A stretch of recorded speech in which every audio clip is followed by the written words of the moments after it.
Hello, नमस्कार। मैं बलवंत सिंह आप सभी व्यूअर्स का सिविल के फंडे चैनल में स्वागत करता हूं।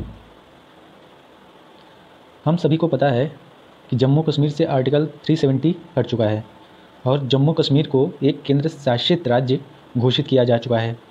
तो अभी कुछ दिन पहले इसी राज्य से संबंधित एक बिल पास किया गया, जिसको हमारे राष्ट्रपति महोदय माननीय रामनाथ कोविंद जी ने इस पर मोहर लगा दी।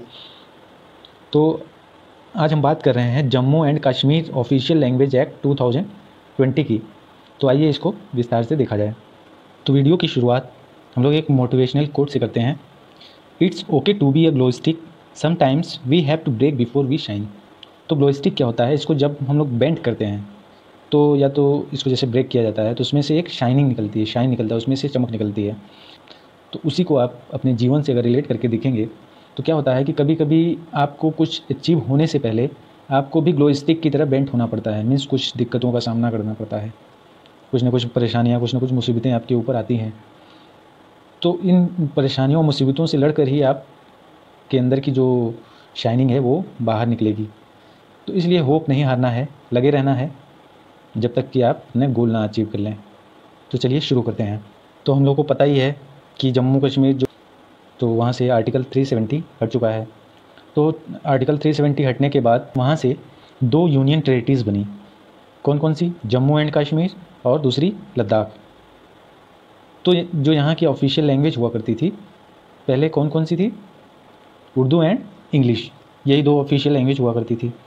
लेकिन क्या हुआ है, अब यहाँ पे टोटल 5 लैंग्वेज ऑफिशियल लैंग्वेज हो गई हैं, जिसमें कश्मीरी, हिंदी और डोगरी लैंग्वेज है। इनको भी इसमें इनके जम्मू एंड कश्मीर जो यूनियन टेरिटरी बनी है उसमें ऑफिशियल लैंग्वेज में इसको ऐड कर लिया गया है। अब देखते हैं कि इसका रीज़न क्या है, आखिर ये जो 3 भाषाएं थी इसको ऐड करने की ज़रूरत क्यों पड़ी। क्या है कि अगर संपूर्ण जम्मू कश्मीर की बात की जाए तो वहाँ पे लगभग कई भाषाएं बोली जाती थीं। उसमें से जो सबसे ज़्यादा बोली जाने वाली भाषाएं हैं वहाँ पे जो 2 मेन फेमस भाषाएं हैं वो कश्मीरी और डोगरी हैं, जिसको पूरे जम्मू एंड कश्मीर में 74% बोला जाता है। उसके बाद हिंदी बोली जाती है 2.3%। उसके बाद उर्दू बोली जाती है 0.16%। उसके अलावा कुछ पंजाबी होता है, कुछ गुजरी भाषा बोली जाती है, कुछ पहाड़ी भाषा बोली जाती है। तो इन सारी भाषाओं इतनी ज़्यादा क्या है कि डाइवर्सिटी इतनी ज़्यादा है भाषाओं की। तो अब जाहिर बात है कि अगर सिंगल लैंग्वेज रहेगी वहाँ पे तो लैंग्वेज बैरियर आएगा। किसी को ऑफिशियल काम कराना रहेगा तो उसमें एक लैंग्वेज एक बैरियर के रूप में काम करेगा। तो इसको देखते हुए तो वहाँ की पब्लिक की डिमांड थी एक्चुअली में, कि वहाँ की पब्लिक डिमांड कर रही थी कि कश्मीरी और डोगरी को भी इसमें इंक्लूड किया जाए इनमें। तो इसलिए पब्लिक डिमांड पर यूनियन कैबिनेट द्वारा ये बिल लाया गया और ऐसा minister of state for home G Krishna Reddy ji ने कहा था। अब जम्मू एंड कश्मीर जो ऑफिशियल लैंग्वेज बिल है या जम्मू कश्मीर आधिकारिक भाषा बिल 2020 की जो है, इसको मानसून सेशन जो अभी पार्लियामेंट का चल रहा था सितंबर में, उसी में लाया गया था। उसके बाद इसमें यही लाया गया कि 3 जो और लैंग्वेजेस हैं कश्मीरी, हिंदी और डोगरी को, इसको भी ऑफिशियल लैंग्वेज में इसको इंक्लूड किया जाए जम्मू कश्मीर के। तो ये इसको पहले क्या है लोकसभा से पास किया गया, फिर राज्यसभा से पास होने के बाद 26 सितंबर 2020 को इस पर राष्ट्रपति महोदय जी ने अपनी सहमति प्रदान कर दी और तब से ये क्या बन गया, एक एक्ट बन गया। और 26 सितंबर 2020 से जम्मू कश्मीर की ऑफिशियल लैंग्वेज कितनी हो गई? 5। तो 5 ऑफिशियल लैंग्वेज हो गई जम्मू कश्मीर की। अब डोगरी लैंग्वेज के बारे में थोड़ा और डिटेल समझ लेते हैं कि जो डोगरी हो गई, मैथिली हो गई, संथाली हो गई, बोडो हो गई, ये 4 लैंग्वेजेस हैं जो इनको शेड्यूल लैंग्वेज में ऐड किया गया था।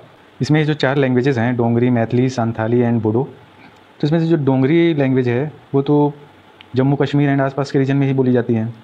और जो मैथिली है, मैथिली आपका जो दरभंगा एंड मधुबनी डिस्ट्रिक्ट है बिहार का, उसके आसपास के एरिया में बोली जाती है। और जो संथाली है, संथाली कहाँ बोली जाती है? झारखंड के कुछ एरियाज़ में, वेस्ट बंगाल में और उड़ीसा और आसाम में थोड़ी थोड़ी बोली जाती है। तो संथाली ज़्यादातर झारखंड वाला एरिया मेन है इसके लिए, लेकिन कुछ वेस्ट बंगाल, उड़ीसा और आसाम में भी बोली जाती है।